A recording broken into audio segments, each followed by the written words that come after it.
Hey everyone, welcome to the channel and check out our interview with Dr. Eric Davis on American alchemy. It was something we did in a joint effort with UAP GERB, and we think he really dropped some bombshells on that interview that he hasn't revealed before. He agreed to talk to us for about 90 minutes during the Sol Symposium, and we had a great talk about his history with the different UAP programs and all the historical people that were involved with them. I need to wait for a couple of people at the corporate level to die of old age. And when they do that, I won't have trouble with lawyers. Right. And then I'll come out with a book. Now, the classified stuff in that, I don't know what I'm going to do with that. That's classified for life. Yeah. So, outside of that, we're excited to continue our journalism work by releasing our short interviews with Chris Bledsoe, Robert Salas, and Dr. Julia Mossbridge. And we also have plans of interviewing the filmmakers who recreated the Wilson Davis memo earlier this year, and we're in contact with the lawyer who helped leak the memo in the first place. Admiral, you do not need to know. It was long and outdated, last updated in '93. Were there any names on the list you recognized?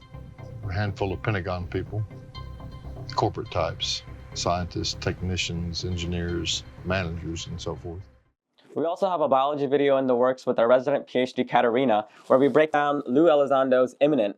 And considering we got a chance to talk to Dr. Gary Nolan at Sol, we hope to get his thoughts on our breakdown as well. And continuing with that work, we have plans of interviewing the creator of UFO Hackers and their search for the first hacker to peek over the technical walls of secrecy, setting the groundwork for famous hackers such as Gary McKinnon. And we're also writing, such as my technical piece on Medium, which seeks to expand the collective awareness of the UAP reality to the broader tech sphere, where folks have the potential to create groundbreaking tools and platforms for that whole of society approach to disclosure. The point is, like Jesse reiterated in his video, there's strength in numbers. And we're working on things behind the scenes to bring the power of disclosure to you in your hands. Because after multiple years of legislative blocks and DoD stonewalls, we can't wait around anymore. Our current institutions may continue to gaslight and conceal this topic, but we have the power to create our own platforms and our own institutions for open source intel, advocacy, and research and development. You got three things in life that you can get by on. Luck, talent, tenacity. You got all of it. It's usually no, I don't actually. It's more tenacity and sometimes luck and a little bit of talent. So with that, please enjoy our brief discussion and stay tuned for some tangible updates on how you can participate in catastrophic disclosure. Welcome back to Catastrophic Disclosure. We're back after a thrilling month of travel and experiences at Washington, D.C. for the hearings on Capitol Hill, as well as going to the second annual Sol Symposium in California. So we have a ton of stuff to talk about. We also have a guest with us today. Her name's Dove, and Dove and Nest were not with us at DC or Sol, so they're going to hear some stuff for the first time, and they might ask us some questions, but let's get straight into it. Missileman, what did you think about the second Sol Symposium? The second Sol Symposium was different than the first in the sense that it was much larger, it was more formal, it was more... there was more meat to it. There were more well, actually, I think there might have been fewer speakers, but it was just more rigorously organized. I think someone said there were 440 attendees. And if you guys remember, I mean, what did we have at Sol last year? Like 75, maybe? Something like that? 60 to 100 in there? I think altogether, it definitely was less than 200 for sure. That's like the upper bound. Yeah. Yeah, so, it was on Stanford campus. I bet they didn't pay for the venue, so, there was a fee structure to going to Sol this year. There was there was a couple of tiers of VIP events. So there was a VIP meet and greet, like dinner and drinks. I'm sorry, not dinner, drinks and wine and cheese kind of thing. And then there was a really upscale VIP dinner that, was just, way up there. But, so those things were interesting. They were different. But speakers were great. Eric Davis and Kirk McConnell got on stage together. That was awesome. Eric Schrock presented. Riz Verk's talk was awesome. Riz Verk talked about how to adapt VC models for UAP technology, which was super cool. Overall, I just thought a lot out of it this year. In particular, there were a lot of meet and greets. There were a lot of introductions made. I met Alex Klokas. I got to talk to Tim Gallaudet a whole bunch more this time. I met Beatriz Villarroel in person for the first time. Anil Malaparavu, a couple other, sort of directors at Sol, who just have big plans and really want to see this thing grow. They have a lot more directors than they used to have last time, and so I'm optimistic that like Sol is going to go more places and do more than just release a few white papers per year from now on. So that's pretty cool. Agreed. And we'll sneak in this footage in the video, but I actually managed to go and ask a question when Davis and McConnell were presenting, and it had to do with the fact that there may be private strike teams and public strike teams and how they may interact with each other, something that Missileman actually came up with himself. Thank you for being here, Dr. Davis, and thank you for the encore. I'm Thenvir, and I'm a software engineer. So there have been allegations of contested crash recoveries between public and private strike teams. Do you believe that the private sector possesses their own sufficient terrestrial and space-based sensing assets necessary to act unilaterally to conduct its own independent, clandestine crash recoveries?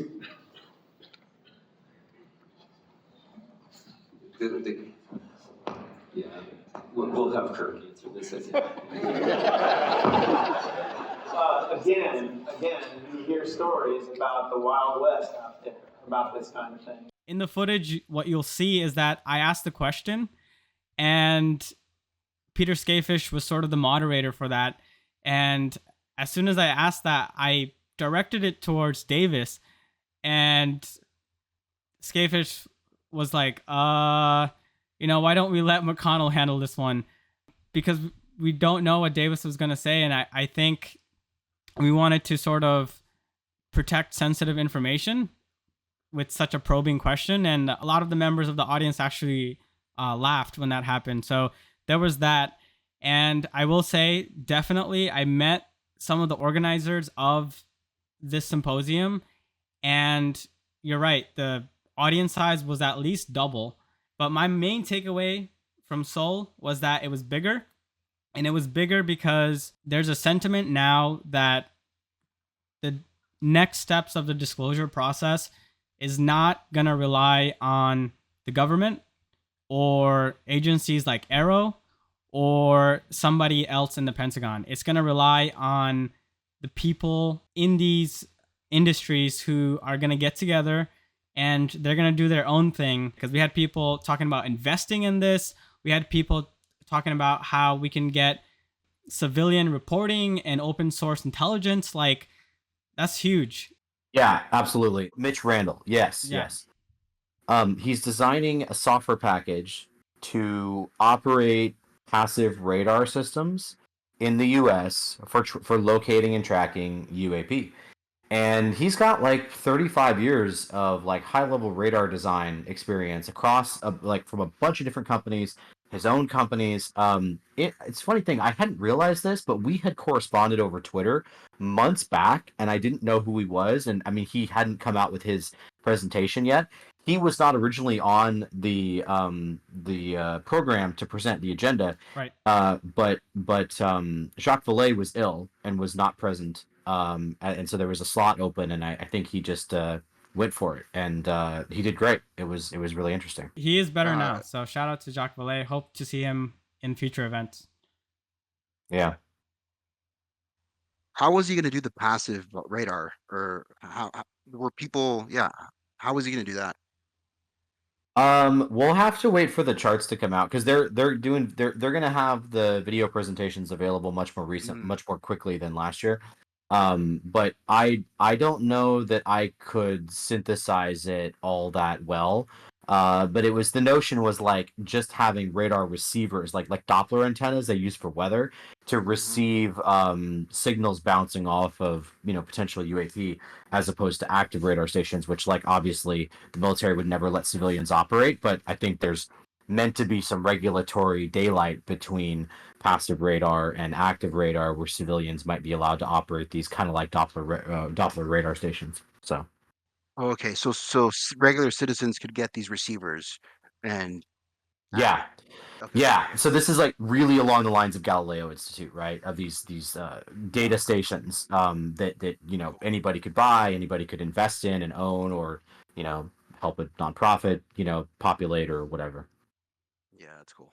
Dr. Villarroel, also from Vasco, the European effort that's looking for transients in the sky from the 50s and things like that. They're also working along these kind of lines of trying to perpetuate the practice of sensing in Europe, I think, for better data and tracking on UAP. So yeah, there's very much a groundswell of individuals taking part in UAP tracking. That's great. Yeah, that seems like good information. Yeah, and we're gonna talk about this later. Maybe the drone flap that's going on in certain parts of the country right now, as well as overseas in England. But what a relevant thing to have this like civilian capture when there's literally like what seems to be a flap of drones and strange lights in the sky. And I will say the term drones, I'm using that because the DoD or the Pentagon or whatever has thrown that blanket term on them. Yeah. I believe they're still unidentified though. So if they're unidentified, you can't really call them drones. But we were talking about this a little bit earlier. They seem different than the ones over the UK because they don't really seem too anomalous. Some of them have blinking lights. At least some of them make noise.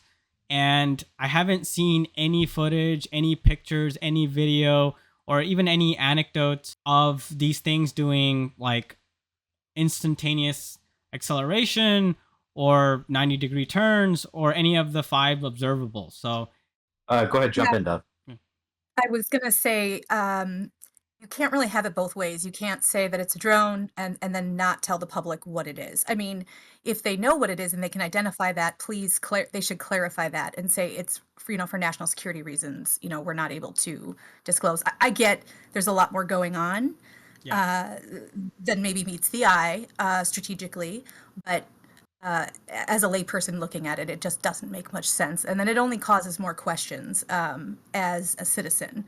Like, what what else could be going on? It's just not ideal. And for the passive radar, I'm wondering, because it's a newer technology, like, again, with national security concerns, like, do you think that there will be a conflict or issue at some point if if the citizens of the United States start having access to monitoring our skies in new and,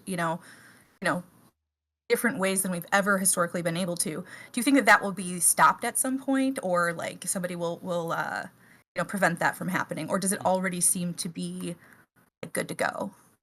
Yeah, I don't know what the level of deployment is, but I think there is a concern. I think that, well, according to some of the event organizers, it was rumored that FBI spoke to Mitch Randall after his talk, but I don't think it was FBI like, FBI, we saw your talk. I think it was more like there happened to be attendees whose professions were FBI, and so they had a conversation with him about his talk. But yeah, it's absolutely a concern. I think I don't know enough about the technical detail, but I would think that it would open up the door for, like, let's say a Chinese backdoor company operated by a Chinese state to go and start taking part in UAP research, putting these stations all around Air Force bases and all kinds of things, and finding unique ways to network these passive radar dishes to, like, track the movements of stealth aircraft, that are coming and going from bases. So yeah, I think it is a concern.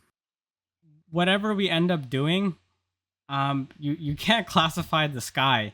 So there's always going to be some open source collection that civilians can be a part of, whether that means they have to buy some station or whether they can use a new platform and just take videos with their phones. I don't know how it's going to interact with, all the stuff that America has going on with their own black budget programs and their own intelligence collection. But I don't see how you can stop people from going outside and just pointing their phones up at the sky. I don't really know how the radar guy is doing the passive radar, but if the government's not going to tell us what's above our skies, I mean, at the very least, you could put it in your backyard. And if it's passive, it's not like you're not sending anything, so you're probably just Right. getting GPS signals. That would be really useful right now because some of those New Jersey residents are saying that they were following them and their watch or their car clock stopped or something like that. If we had that passive radar and they were using the GPS, you might see some anomalies with the timing, which that would be Mm. specifically for anti-gravity propulsion, which is just Oh, you're something talking to think about for about. getting DTOA and DFOA, differential time of arrival and frequency of arrival signals Oh, off of, yeah. yeah, Well, and that's especially if you have a web, especially if you have a network of what I'm antennas and saying. you're getting triangulation. Oh yeah, Yeah. you'd Then see it. yeah, yeah, for sure. So that's what makes me think that. And I mean, your phone's using a GPS all the time, right? So yeah, and I'm interested if there's any other anomalies regarding time, uh, in that area. Like, have residents, like, I don't know, just was the Wi-Fi working on board of the airplanes that were near those drones? Yeah, I'm interested in that actually. Mm. Well, on that note, in chapter 16 of Imminent, in Lou's book, where they go into the technical detail of the crafts, if you recall, the distance scale at the bottom of like how far away you will have effects was like 100 feet. Like it was far. So that might be a way of distinguishing between genuinely anomalous vehicles and just some high performance prosaic state actor UAS technology that's not producing a gravity field of any kind, you know? Well, I'm still curious, even if it's like 100 feet and it's above, really, really far above in altitude, when light goes through that bubble, once it leaves the bubble, does it pick up speed? Maybe you could, if you see yeah, I don't know. Who knows what you would see, but that is Yeah. interesting. I had a conversation with Bob McGuire along these lines actually so Jesse Michaels and I interviewed Bob McGuire a couple of days after the House hearing. So I want to say it was the 16th of November, something like that. And I was asking exactly this question because actually Dove gave me this idea. We were joking around about what happens when a photon hits a tic tac and comes back at you, because I've had this theory that maybe this is could be part of the source of radiation burns that people experience when they're really close to a UFO under some circumstances but not others. I thought, well, maybe when they're switching modes or something, or they're accelerating or decelerating or turning on or off the engine or whatever, that there's a transient state where incident electromagnetic photons on the gravity bubble get reflected back at you blue shifted, and so maybe they get blue shifted up into ionizing radiation, and so they harm you. Maybe they're visible light photons, maybe they're Wi-Fi photons, whatever they might be. But we were talking about a photon walks into a bar, and it was a joke about where I was going with it. What it made me think of is there an energy balance with a photon that enters a gravity field and comes back at you with a higher frequency? Because remember, quantum mechanically, frequency is energy. That's everything, because the velocity of the photon is fixed. So what changes is the frequency in terms of the E equals hf, right? So h bar f, and so technically, if you're operating a gravity generator, all these photons bouncing off your gravity bubble and coming back blue shifted, they're sucking energy off your gravity bubble technically. Because I mean, I think that there ought to be an energy balance, going on there. Anyway, that was my conversation Yeah, with no, Bob. yeah, I think that's exactly what's happening. I think I think that's happening. Whether that's causing radiation, I don't know, but that that for sure one to me is 100% happening. Mm, Um, yeah, when it's leaving, when it's bouncing off, it's still trying to yeah, maintain that same velocity, but yeah, it gets blue shifted. So it gets higher. yeah. Yeah, I think that's a good. You're right.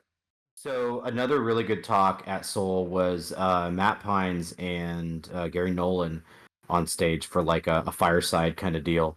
Pines is just a brilliant guy. He did a 4-hour interview with Jesse that I'm only partway through. That's really dense, but all of his interviews are extraordinary. You know, he is director of security, I think, for an organization called Sentinel One. He has an extensive background in crypto and business.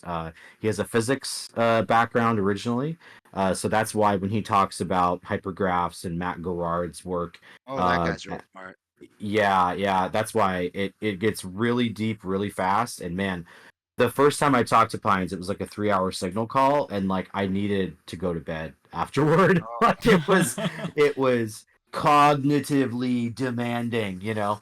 Yeah, really sharp guy, like an awesome asset for us to have in this I'd like to talk community. to that guy one day. Yeah, he's been saying some interesting things. But yeah.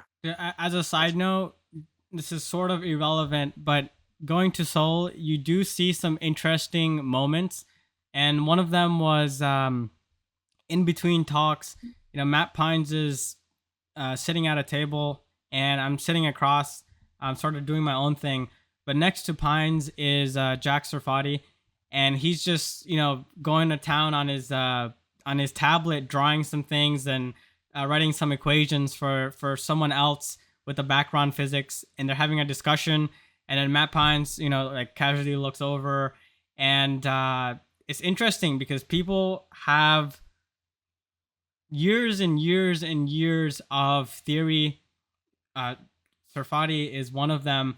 I don't know much about Matt Pines, but what do you think they can do with their background and getting involved with the politics of it all? What I can add to this is that what Pines can bring to the table is this disclosure is going to be multidisciplinary by its very nature, because the unfortunate fact, which I learned from Ivan Hanel, is that these people in Congress, they don't know anything about this. They don't understand it at all. And they really need to be handheld and educated about the impacts of it technologically, ontologically, financially, and fiscally, and all those things. And I feel like Pines has a really strong handle on the intelligence, political, finance, and physics implications of all those things. Communication. Yeah, and breaking it down. Yeah. So he can talk to a couple of people and jump between those topics in a way that very few people can do, even two of them, much less something like 3 or 4 of them. Yeah, he's like a polymath, I feel like. Yeah. Yeah, and I've been interested too in thinking it's good that it sounds like some of the Soul Foundation, like the citizen studying of this phenomenon, it seems like it's getting a kind of like a foundation, which I find super exciting. And I think disclosure is going to come from us for sure. When disclosure officially comes out, people will be from the government. I think the government people are just going to be like, yeah, I mean, we already knew this, you know. So yeah, I don't know. That's exciting. What's a strike team? I meant to ask you that. You said strike team? Yeah, so it's like crash recovery teams. So something crashes and they have like a special forces team to go and recover it and handle the whole situation. There's a rumor that, and I don't even know where it came from, but there's a rumor that in the recent past couple of years, there was a really significant incident where somewhere in North America, I think, there was a mix-up in communication, or maybe just a lack of communication, and a private military contractor collection team arrived at a crash site, and so did a JSOC team, Joint Special Operations Command, and there was a shootout with casualties, and with each other. Yeah, over the crash, and that naturally this would generate a lot of paper and notice. Shootouts with uniformed military and PMCs too, but mostly uniformed military would be a big deal. Like there'd be paper on that, somewhere. And so reportedly that is something that might evidence of that might emerge at some point. Well, it's telling, right? When I asked the question, Scapefish pointed it back to McConnell, and then McConnell's only response was, yeah, we've heard stories of everything by this point. So yeah, I was just going to say, I think that's different iterations of that have kind of been in the lore for a while. And it's kind of shocking probably as like a listener to, because the notion of disclosure is so new and fresh, to just be an audience member and hear these people discussing these topics that are so, usually everything's classified and they can't talk about anything. So as just listening to you guys, just that the question was brought up even is kind of significant, but it doesn't surprise me at all that kind of got headed off at the pass. And so Thenvir, I actually think that McConnell's answer is more interesting than Davis's answer. Reason being, this is meant to be a recent event, and McConnell's recent, whereas Davis has been out for a while. Yeah. And so I pressed Davis in our interview on something specific, which was that he has insisted that ARVs are not real, they don't exist, kind of contrary to Greer's version of reality, where they've been extremely successful and there's fleets of ARVs and yada, yada, yada. At the level I was for the OSAP and ATIP purposes, I don't know. All I do know is I was given a firm, hey, in 1989, shut it all down because nobody, us, and we know the other companies that we had been found out from our customer didn't make any progress after several decades of investigating. There was no progress made. So I said, so what's the story about having an ARV or somebody out at Area 51 having an ARV? And he said, oh, that's all myth. And all I wanted him to sort of acknowledge, and he did, is that technically his information is a little bit dated because he was last read in at X date. He didn't give me a year, I didn't ask, but something like the end of OSAP or whatever. And that technically any dramatic successes since then he wouldn't know about. And he did acknowledge that that's true. So yeah, I will say, in sort of response to what Dove said, being at Sol this time around, I can draw an analogy to if the audience and if you guys know of Sir Arthur Conan Doyle's The Lost World.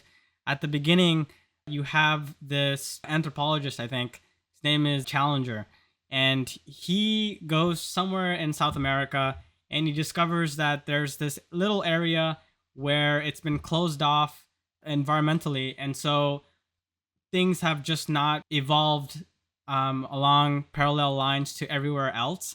So you still have like dinosaurs over there. And so he comes back, he does a presentation in London where he's describing and like trying to defend his findings, and everyone's shaming him, saying this can't be, this is not scientific. And then Challenger responds by saying, okay, I'm gonna get a team together. Who's with me? Who's gonna document this? And let's go down to South America and bring back some evidence. What I feel like at this Sol Symposium is, without saying it, they were gathering all these people together and saying, okay, it's time to get the evidence ourselves. And when we talked to Davis there, I was shocked at how much he also sort of agreed with some of the presenters and how much he was willing to give us, and how much he was against one presenter in specific, the scientist from CERN, because the scientist from CERN was trying to give this viewpoint of the institutions in this analogy of the lost world, where they're saying this can't be, this is mass hysteria, mass delusion, everyone is faking it, this is not scientific, there's no science here. And Davis, before we headed into the interview, he said, that guy from CERN, he's working on cool stuff there, but yeah, he's not seeing the full picture. He's not where we are. So what did the guy say? Wait, yeah. What did he say? What did the CERN guy say? yeah, Dr. Beacham, he presented the institutional skepticism point of view. Yes. Of none of essentially none of this is authentically physical phenomena. This and the other thing. Sorry, go on, Thenvir. Yeah, no, I think it was important for him to be there. He was representative of traditional establishment science, and they're not, intentionally harmful or coming from a debunking point of view. I think they legitimately just believe this because they haven't gone through the whole journey like some of us have, where you start off skeptical, there's no way this can be real, and then you go up the curve and then you're like, oh wow, there's something here. And so yeah, I think we're at the point now where Challenger, he's asking everyone, okay, we need to do this expedition and we need to get the evidence. And in my analogy here, Dr. Beacham from CERN, he was Dr. Summerlee from The Lost World, who was from the institution. She didn't believe anything Challenger was saying. And then Challenger took her on the expedition to South America where she saw the dinosaurs herself. So I want to read a quote from this book that's extremely apropos of this moment. This is Unconventional Flying Objects by Paul Hill, and somewhat depressingly, but also intriguingly, written originally in like 1955 or something like that. I don't remember the exact original year, but a long time ago in the 50s. Yeah. And there's a line here that is worth taking note of. It's in the introduction. About the best that the challengers have come up with is that the phenomena as reported seem to defy the laws of physics as we understand them. They say that for this reason the reports cannot be believed. A major intent of this book is to show that UFOs obey, not defy, the laws of physics. 70 years, we're still fucking arguing about this. I can't believe it's been 70 years, but you're right. Yeah. Establishment science is still there. Yeah, to have skeptics at the table is going to be necessary as, Yeah. We the people, relearn, unlearn, etc. Maybe not everything, but, just listening to those dialogues is helpful, I think, for people. And yeah, absolutely necessary. I think it gets messy with, I don't know how, I've described it as like the human overlay, just ego and personalities clashing and all of these things that we deal with in addition to the whatever the base knowledge based truth might be. Yeah. So I think it's necessary.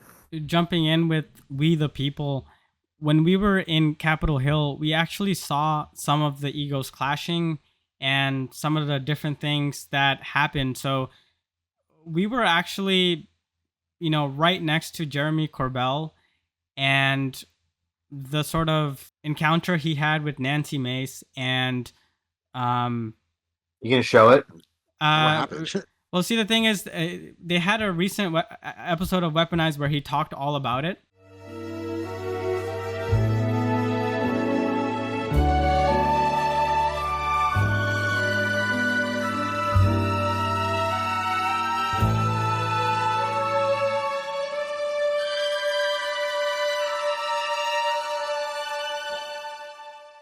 Lou told the truth in Congress. Lou has told the truth to the best of his ability that I know of up to date. Lou has not lied to the American public. I hope he doesn't lie in the future, but he hasn't lied yet. So I went over to him and somebody put some video online and they like slowed it down and repeated it when it looked like I body checked some chick, but we were just two gravitational forces moving around each other. No contact was made. And then I talked to Lou, but it's right after he comes out of hearing. I just happened to see him at the corner of my eye. I'm like, hey, Lou, you told the truth, but Congress lied. Thenvir was right there. Yeah, right we were in front right of it. there. So we'll just show the some clips of the footage.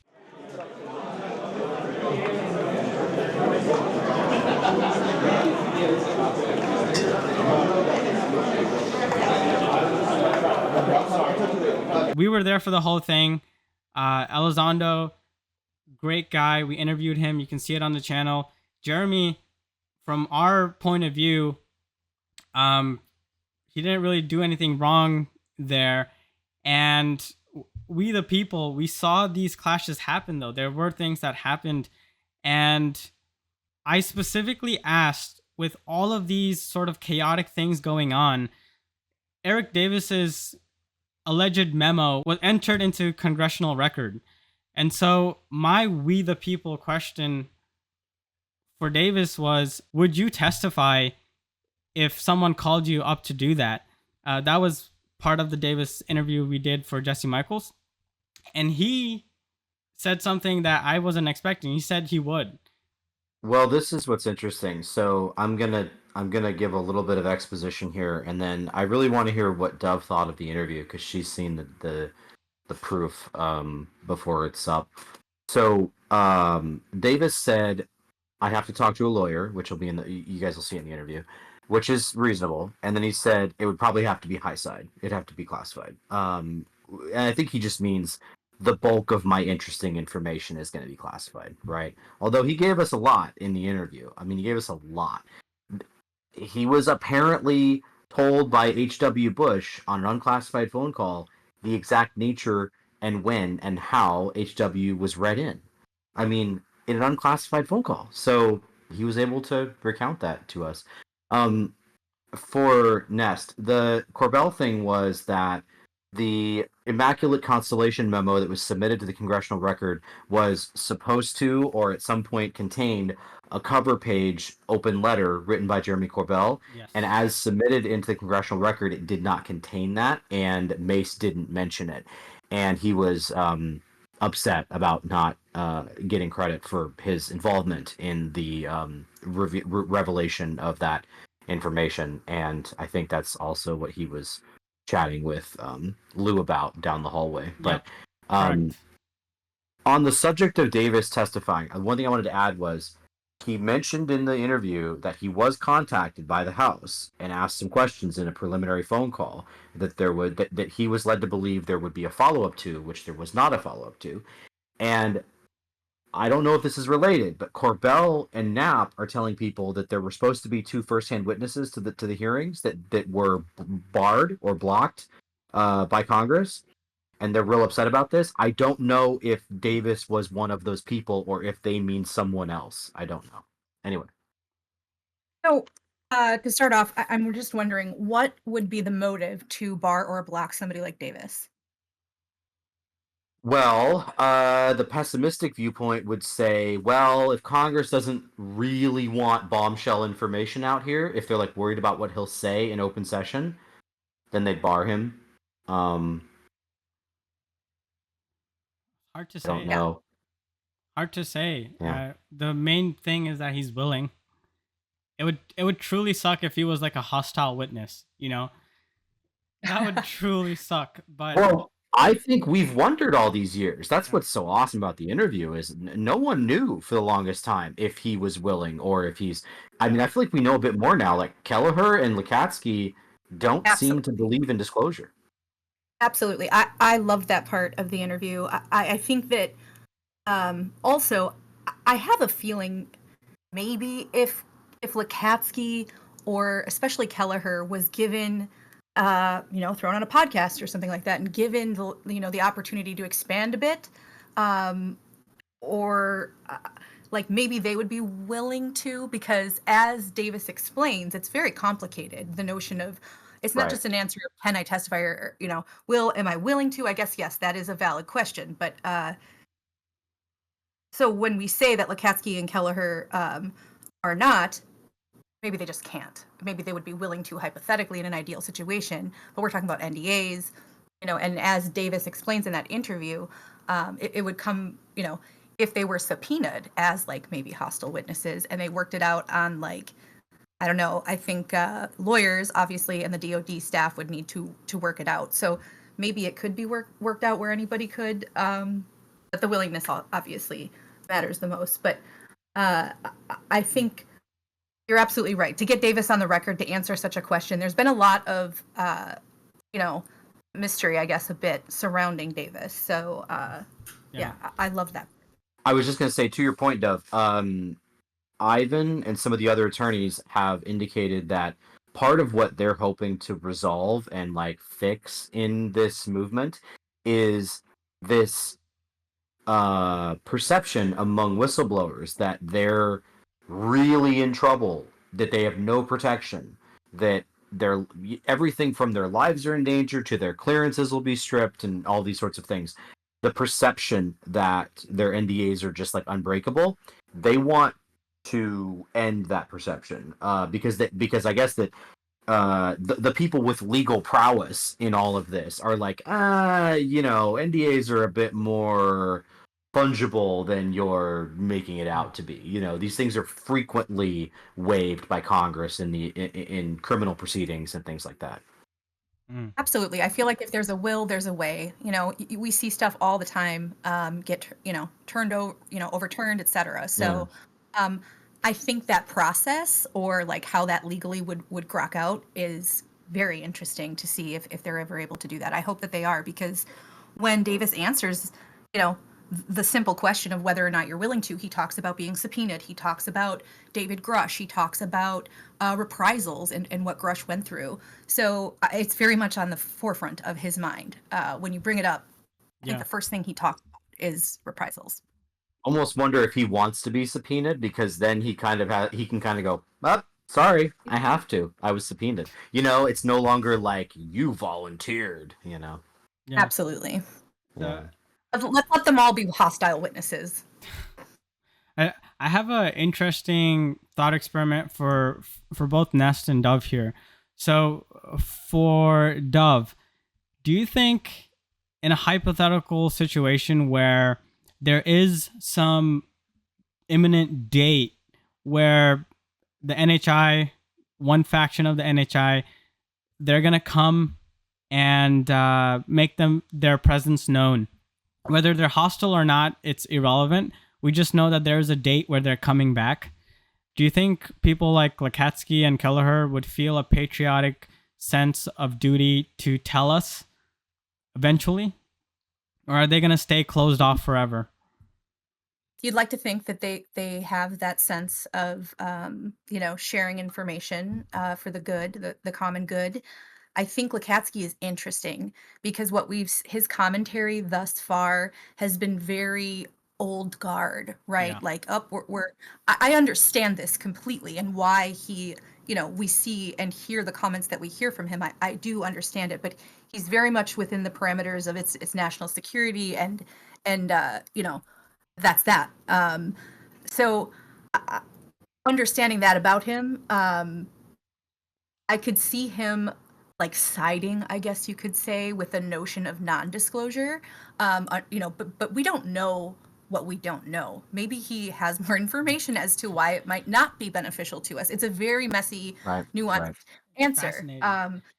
It's fascinating because he has literal books on this stuff with people like Knapp, right? He's writing. Yeah, I was actually going to say that. I was like, who knows if he has it? I mean, there's a difference between hinting at it, and then there's always that question of, am I discerning what he's saying correctly? Am I reading between the lines? Because he's also talked a lot about that on Weaponized, the need to read between the lines. Yes.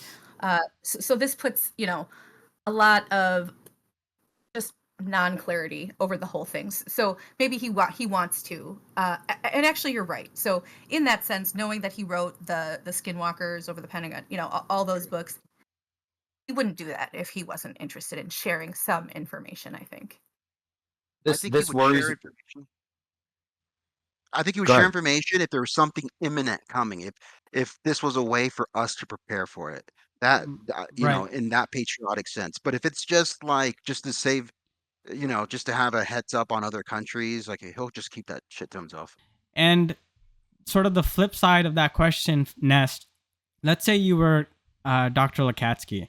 Let's say you were working on some really cool NHI tech privately in some manner.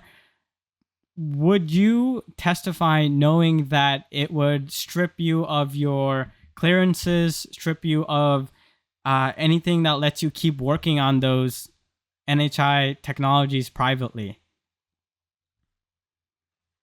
You're asking me right now? Asking you right now. That question? Yeah. It depends on where I'm at in life.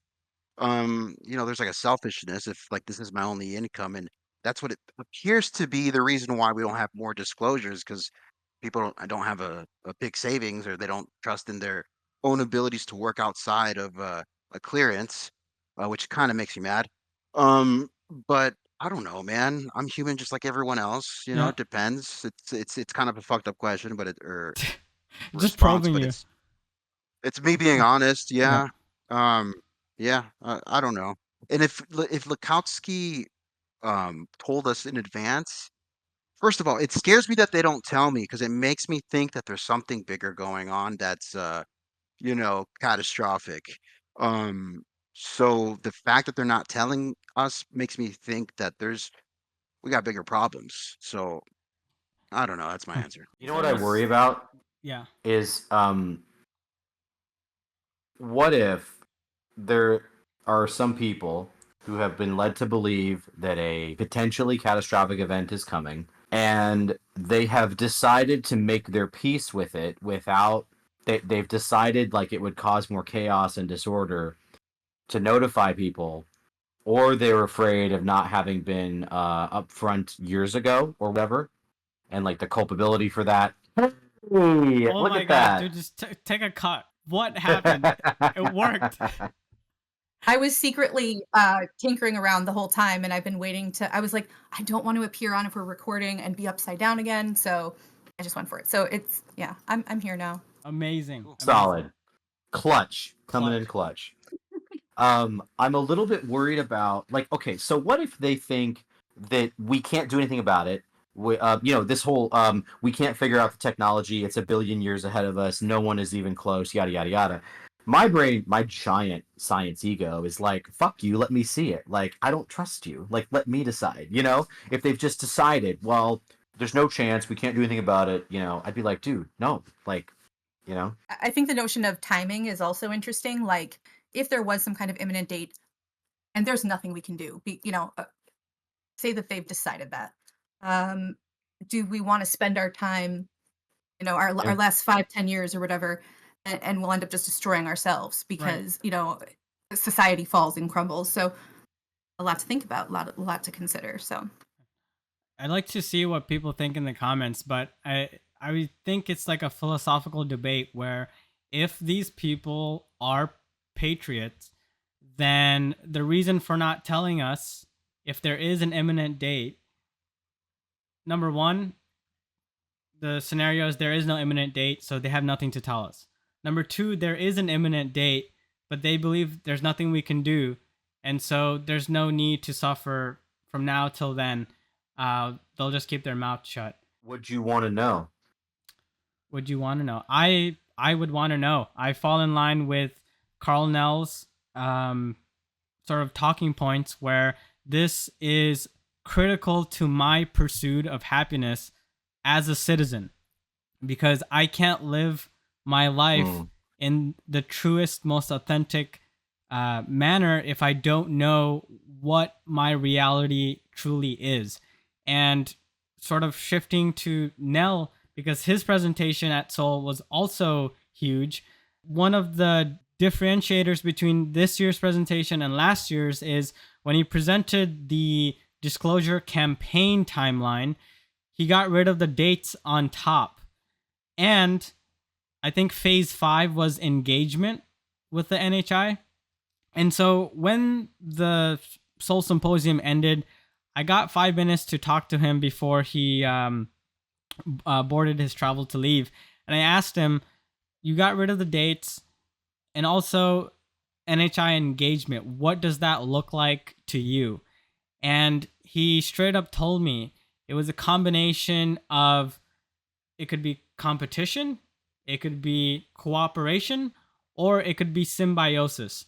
And that was fascinating to me because, first off, if there is competition, that means the NHI are not post-scarcity. They still need resources. They still need something to compete with us for. If there's cooperation, that's a whole new world of humanity. What we can do, who knows? And if there's symbiosis, what could we possibly give the NHI? And what could the NHI possibly want from us? So what was interesting is that he gave that answer to me immediately. So it's something that he's thought about a lot. People say he's a firsthand witness, right? Or have speculated such. I don't know if that's been confirmed or not, but he seems to have a unique insight given his his career, which is very impressive. So I love to hear Nell talk about UAP and disclosure and what could be going on there? I think a little while ago, maybe before she got the memo that he didn't want to publicize it, I think Leslie Kane may have confirmed indirectly that he was firsthand. But I also think that his comments taken in totality absolutely demonstrate that he must be, or he's presenting information sort of dishonestly, because he's not relating any sort of second-handedness to this. Which I'm not trying to say. I think he's being dishonest. The answer to this, I think, is that he is firsthand. What did he The say? question The fifth one? The fifth one was engagement. Was that? Yeah. at the end of the timeline, yeah. I can't wait for that presentation to come out, by the way. I know that picture of the timeline, if it doesn't already exist, it's going to go viral all over the place. I feel like engagement's happening kind of a little bit right now. If those drones, if some of them are, maybe engagement isn't the right word. Well, But this goes back to when Lou was asked at the hearings, has communication taken place with NHI? And he said, well, it depends on what you mean by communication. Not verbal communication like this, but in the sense that, like, when the Russians, skirt our airspace with a bomber and we scramble fighters and they turn around, that's a form of communication. He was saying that the same kind of thing has gone on with NHI craft, and that therefore that's communication. Shooting them down is also a form of communication. Capturing them or killing them is also a form of communication, if those things have gone on. It's just a beautiful example of how nuanced and important definitions and clarifying before you speak. We call it communication, or one person called it communication, and Lou has about 6 different things underneath that, going on, especially, with UAP. So. yeah. I just find it very interesting that at the brink of this, the war in Ukraine, with God knows how many people have died, at least 600,000. We're talking about possibly giving nuclear weapons to Ukraine. We're talking about continuing this war. And what do you know? We have these drones over these military bases, and I'm sure if it's probably too much to say, but I'm sure they probably have nuclear weapons on one of them at least, right? And so it's just too that's the thing about this topic. It's too coincidental. There's too many little things that tie into each other. But I feel like that is a form of communicating. I also think, I know probably no one agrees with me on this, but I think in my mind, I just put 2 new abilities that UFOs have, and that's basically to move their lights in positions that look like airplanes. And the capability of if they can make fucking anti-gravity, they can make sound, right? Like, it's not that hard. Biomimicry. So you're talking about Yeah. biomimicry. Yeah. Um, yeah, except they're making the surfaces of their craft, their plasma lights, whatever the fuck they are, into an outline of a craft. But I think upon further inspection, it might not be a craft, like a airplane in the typical sense. It might be like a way to, I don't know. But so they're communicating 3 things to me. 1, nuclear weapons, don't think about it. 2, we can shape shift mechanically, and 3, we can make sounds. That's what I'm thinking. I agree. I think that's a really good thing for us to talk about, because just in the recent, I do not know if this was in New Jersey or if this was abroad, but somebody came forward and said that they saw a UAP above their house and it was making a loud noise, I believe. So I know that some of the drones seen, there are, as we said at the beginning, they're not displaying the 5 observables. So this brings all of that into question, this notion of mimicry. They could. Well, did you see the plane do this? It like moved like that. That was supposedly a drone. And planes don't do that. They do, they do this, like, when they're turning, they don't just turn 90 degrees, like, Right. On an angle. yeah. Right. And but it was a different type of right angle. It wasn't just like super fast. But no, I don't think it's a mass. I mean, maybe a little bit. It's a mass hysteria. But what's happening right now with the drones, that is a form of communication. That is something. I think one more last thing. I think the public at the beginning of COVID, if you just even question just simple stuff, you look like a crazy person. I think that's where the public is on the UFO topic. They're on Yeah. that stage of cognitive thinking about this thing. Like, no, that can't be, you know. So I don't know, just to make a comparison. Now tie Yeah. that to Mr. Bledsoe himself, who we actually did interview at Capitol Hill, but I asked him if he felt like this disclosure stuff was dependent on anything in the incoming administration or not. And I know he says some far out things, but he said the NHI will make it inevitable. So Yes. is this communication ramping up because of that inevitable contact scenario?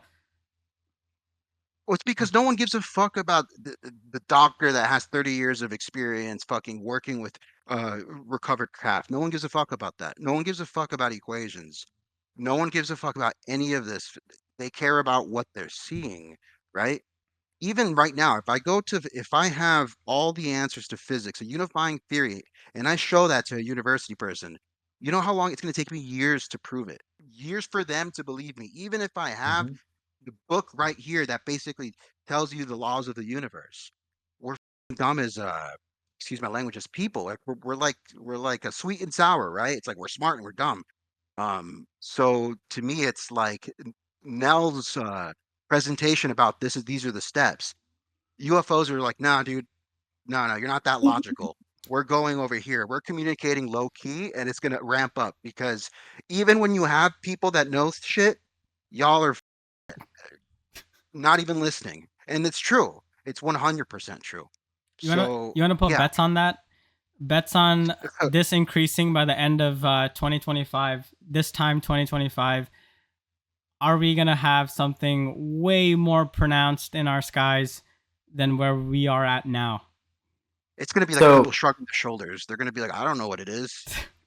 I had an interesting discussion with my friend Simon Farmer, who went to Seoul with us. He's a developer and really sharp on game theory and Fermi paradox solutions, and thinking about the big laws of large numbers implications of potential solution spaces to Fermi and things. And what we had previously discussed in a space before, when we looked at the UAP taxonomy of UAP origins created by Kurt J. Mungle and Alex Marin. We were talking about the first mover advantage. Essentially, the notion that within this galaxy there had to be a first technological civilization at some point many billions of years ago, and it becomes difficult when you simulate this with Monte Carlo runs. It becomes difficult to find a reason why there might be multiple sames at the same time, or a reason why that first mover does not become dominant over the rest of the galaxy. So like the YouTube channel Kurtza Sagat has several Fermi paradox videos in a row that are really good. Yep. And one of their potential horror, nightmare scenario solutions is the Galactiduck super AI civilization that just sort of wanders around the galaxy, zipping civilizations out of existence that might present a threat. Now, that's only if they still live in a scarcity type existence. If they're post scarcity, why would they care, right? Well, in any case, we were discussing the prospect of UAPs dogfighting UAPs, as has been suggested, has taken place. And there might be a reason why that's actually a really good sign for us. If it turns out to be the case that there are multiple civilizations at approximately the same level of technological rigor, that's a good sign for us not necessarily being steamrolled by this one multi-billion-year-old civilization, right? And it says some things about technological ceilings. How many years of technological development do we still have left before we're just done? Before we've just completely manipulated the fabric of existence, the fabric of reality? Is it 500 years? Is it 500,000 years? I have a hard time believing it's anywhere north of 1,000 years at the current rate of development. But maybe there are questions that I'm not thinking of. You don't know what you don't know, right? So yeah, I truly do think that. I think it's hard to imagine there's more than like 1,000 years of technology left.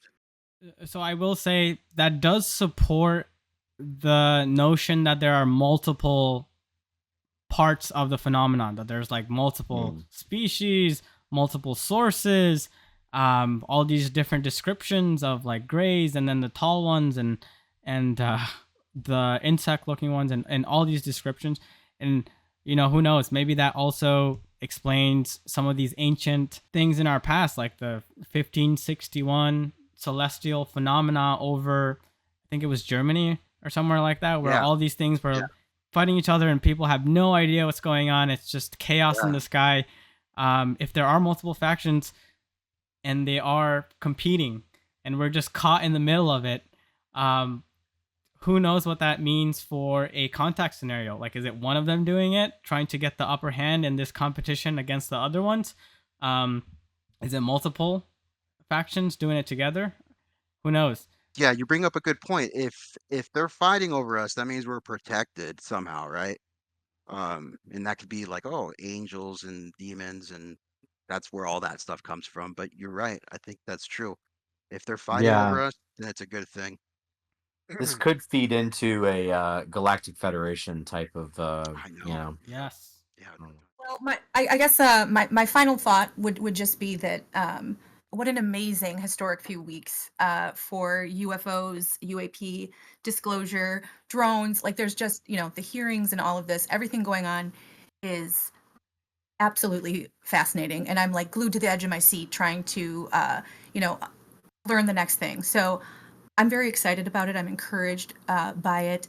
And I really hope to be able to participate, in the future more actively. And I think that makes such a difference. I think I've learned that in the last couple of months, that boots on the ground efforts are, really important. But I feel like I'm kind of yammering now, but that's my final thought. That's it.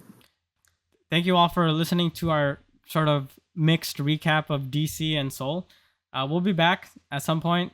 And, thanks for listening. Thanks for watching. And thank you to Dove for joining us today.